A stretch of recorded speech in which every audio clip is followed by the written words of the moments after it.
नमस्ते, मैं हूँ मीना और जनसत्ता अखबार में उप संपादक हूँ, सब एडिटर हूँ वहाँ पर। और सबसे पहले मैं कदम प्रकाशन को बधाई देना चाहूँगी कि उन्होंने इस लॉकडाउन के समय में भी डॉक्टर भीमराव अंबेडकर के विचारों को एक आभासी संवाद के माध्यम से तमाम लोगों तक पहुँचाने की जो जो उनकी कोशिश है, उसके लिए उनको बहुत बहुत बधाई। तो उसी आपके ही कहे अनुसार मैं आज डॉक्टर भीमराव अंबेडकर के हिंदुत्व के दर्शन पर बात करूंगी कि उन्होंने जो अंबेडकर फाउंडेशन ने जो ये वॉल्यूम निकाला है, पूरे 21 वॉल्यूम निकाले हैं जो डॉक्टर भीमराव अंबेडकर के विचारों को लेकर के उनका संकलन। तो उसका खंड 6 है मेरे पास, जिसका पहला अध्याय है हिंदुत्व का दर्शन। और इस अध्याय का अध्ययन करने से पहले मेरे मन में सवाल यही था कि आखिर डॉक्टर भीमराव अंबेडकर के लिए हिंदुत्व का दर्शन क्या था। और एक ऐसे समय में जहाँ हिंदूवादी जो ताकतें हैं वो इतनी मजबूत हैं, तो उस समय में हमें हिंदुत्व के दर्शन डॉक्टर भीमराव अंबेडकर के माध्यम से समझना बहुत ही जरूरी है। तो उसी कड़ी में मैं आपको बताना चाहती हूँ कि डॉक्टर भीमराव अंबेडकर के अनुसार हिंदुत्व का दर्शन में वो लिखते हैं। उन्होंने उससे पहले प्रोफेसर पिंगले और पैटिसन जैसे जो महान विचारक रहे, दार्शनिक रहे, उनके विचारों से भी हिंदुत्व के दर्शन को समझाने की कोशिश की है। लेकिन जो उनका अपना मानना था, उन्होंने लिखा है उन्हीं के शब्दों में है कि मैं दर्शन शब्द का उसके मूल अर्थ में ही प्रयोग कर रहा हूँ, जिसके दो अर्थ हैं। इसका अर्थ है उपदेश, जैसा कि लोग सुकरात और प्लेटो के दर्शन के बारे में कहते हैं। दूसरे अर्थ में इसका तात्पर्य है किसी भी विषय तथा घटना पर निर्णय देते समय सूक्ष्म विवेक बुद्धि का प्रयोग करना। इस आधार पर वो कहते हैं कि मेरे धर्म का दर्शन केवल वर्णात्मक शास्त्र नहीं है, मैं उसे वर्णात्मक और नियमबद्ध शास्त्र दोनों मानता हूँ। तो उन्होंने आगे कई आयाम भी बताए हैं धर्म के दर्शन को लेकर के, लेकिन उतना समय हम लोगों के पास है नहीं, सिर्फ 5 मिनट का समय दिया गया है। तो उनके अनुसार धर्म के आयाम में जो एक चीज उन्होंने महत्वपूर्ण कही है, उनके अनुसार धर्म का जो आयाम है जिस कसौटी को वो मानते हैं, वो है नैसर्गिक ब्रह्म विज्ञान। यानी धर्म को वो नैसर्गिक ब्रह्म विज्ञान मानते हैं। और उसके भी उन्होंने 3 सिद्धांत प्रतिपादित किए हैं, जिसमें पहला है ईश्वर का अस्तित्व और वह विश्व का निर्माता है। दूसरा, प्राकृतिक रूप में होने वाली सभी घटनाओं पर ईश्वर का नियंत्रण है। और ईश्वर अपने सार्वभौमिक नैतिक नियमों द्वारा मानव जाति पर शासन करता है। इसमें उन्होंने नैसर्गिक ब्रह्म विज्ञान को तो समझाया है कि नैसर्गिक ब्रह्म विज्ञान में ऐसा परिवर्तन होता है कि उसका संपूर्ण सत्य स्वरूप जब उसके सही साक्षात्कार को ध्यान में रखते हुए देखा जाता है, तब वह अधिक स्पष्ट और अधिक समृद्ध बन जाता है। दोस्तों, यहाँ मैं कहना चाहूंगी कि डॉक्टर भीमराव अंबेडकर ने धर्म को एक इस रूप में, कट्टरता के रूप में प्रयोग करने की कोशिश नहीं की, बल्कि वो कहते हैं कि धर्म तो वही सफल है जहाँ, या कोई भी संस्था जहाँ कोई आंदोलन हो सका हो, कोई क्रांति हो सकी हो, वही सफल हो सकता है। तो उसमें उन्होंने कॉपरनिकस और डार्विन की जो थ्योरी है उसको लेकर के उन्होंने बोला है कि जो धर्म है वो किस रूप में सफल है और किस रूप में उसमें क्रांति आई है। उन्होंने कहा है कि कॉपरनिकस की क्रांति ने खगोल विद्या को धर्म के प्रभुत्व से मुक्त किया। डार्विन की क्रांति ने जीव शास्त्र तथा भूगर्भ शास्त्र को धर्म के जाल से बाहर निकाला। यहाँ वो समझाना चाह रहे हैं कि अपना देश जहाँ सभी चीजें जीवन मरण से लेकर के क्या करना और क्या नहीं करना है, सब कुछ धर्म से तय होती है। तो ऐसे समय में उन्होंने इन 2 महान विद्वानों के सहारे ये बताने की कोशिश की है कि धर्म वही सफल होता है जहाँ जिस धर्म में क्रांति की संभावना हो या वहां उसमें क्रांति लाई जा सकी हो। इसके अनुसार उन्होंने ऐसा नहीं कि सिर्फ सवाल ही आपके सामने रखे हैं, बल्कि उन्होंने इसके कुछ हल भी दिए हैं। और उन्होंने कहा है कि क्रांति के एक सिरे पर वह प्राचीन समाज है जिसके धार्मिक आदर्श का लक्ष्य उसका समाज था। क्रांति के दूसरे सिरे पर वह आधुनिक समाज है जिसके धार्मिक आदर्श का लक्ष्य एक व्यक्ति था। इन्हीं तथ्यों को यदि हम नियमों में ढाल दें तो हम कह सकते हैं कि प्राचीन समाज के लिए सही अथवा गलत बात को परखने के लिए जिसे नियम अथवा कसौटी थी, वह थी उपयोगिता, जबकि आधुनिक समाज के लिए यह न्याय है। इस प्रकार जिस समाज में केंद्रीय भावना समाज से व्यक्ति में बदल गई, वह एक प्रकार के नियमों की क्रांति थी। तो दोस्तों, यहाँ वो ये बताने की कोशिश कर रहे हैं डॉक्टर भीमराव अंबेडकर कि धर्म वही सफल है जहाँ क्रांति लाई जा सके और न्याय की जिसमें बात हो। आगे उन्होंने हिंदू धर्म में जो दलित वर्ग है या जो निचला तबका है उसे कितना न्याय मिला है, कितना नहीं मिला है, इसको उन्होंने लेकर के कई प्रश्न वो किए हैं, खड़े किए हैं, जिसमें उन्होंने कहा है कि न्याय हम किसको कह सकते हैं। न्याय के लिए उन्होंने स्वतंत्रता, समानता और भ्रातृत्व, इन 3 कसौटियों के आधार पर धर्म में न्याय को परखने की कोशिश की है। और दोस्तों, जैसा कि हम सभी जानते हैं कि उन्होंने जो चीजें आपके सामने रखी हैं, उसमें उन्होंने सबसे पहले जो चीज बोली है, जो सबसे पहला उनका प्रश्न है, वो है कि क्या हिंदू धर्म समानता को स्वीकार करता है। कहने को तो आज 21वीं सदी है, लेकिन आज भी हिंदू धर्म में जो जातीय व्यवस्था है वो उसकी जो जड़ें हैं इतनी मजबूत है कि आज भी हम नहीं कह सकते हैं कि हिंदुत्व का जो धर्म है, वो हिंदू धर्म जो है वो सभी को समानता देता है। इसकी सबसे पहली जो उन्होंने कड़ी बताई वो है जाति व्यवस्था।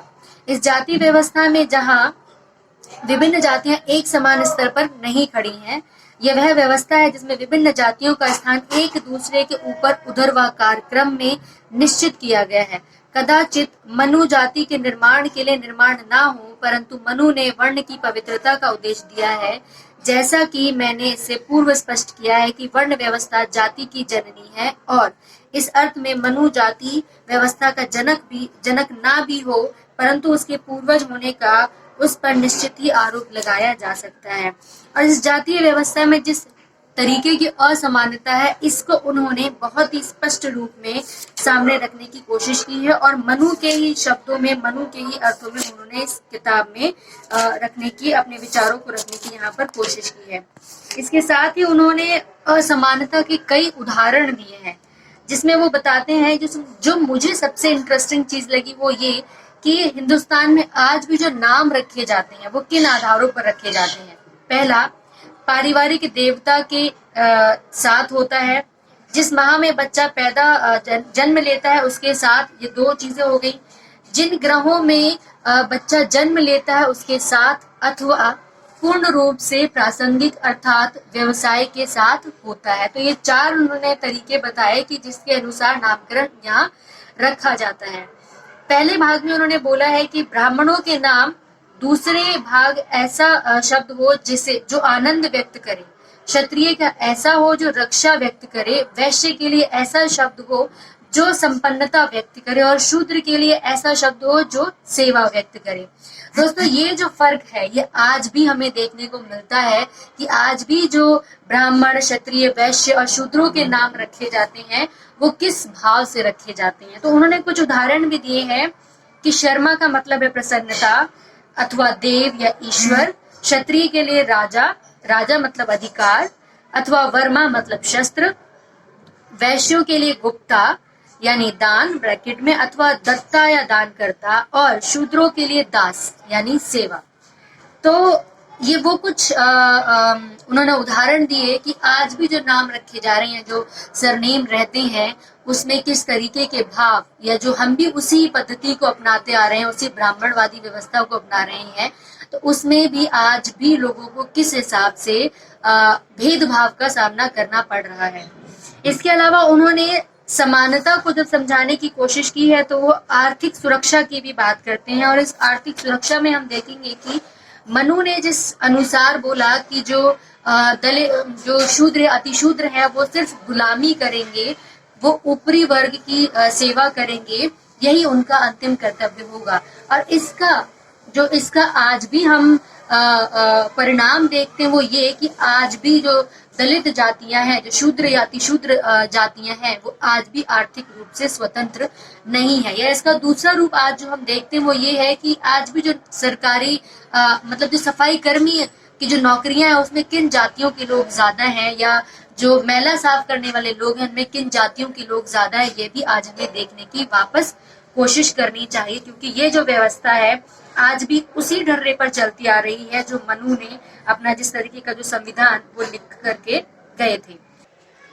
तो मनु ने धन के संचय को लेकर के भी जो विधान लिखा, उसमें उन्होंने लिखा है कि शूद्र धन संचय करने की स्थिति में हो फिर भी ऐसा ना करे, क्योंकि जो शूद्र धन संचय करता है वह ब्राह्मण को दुख पहुंचाता है।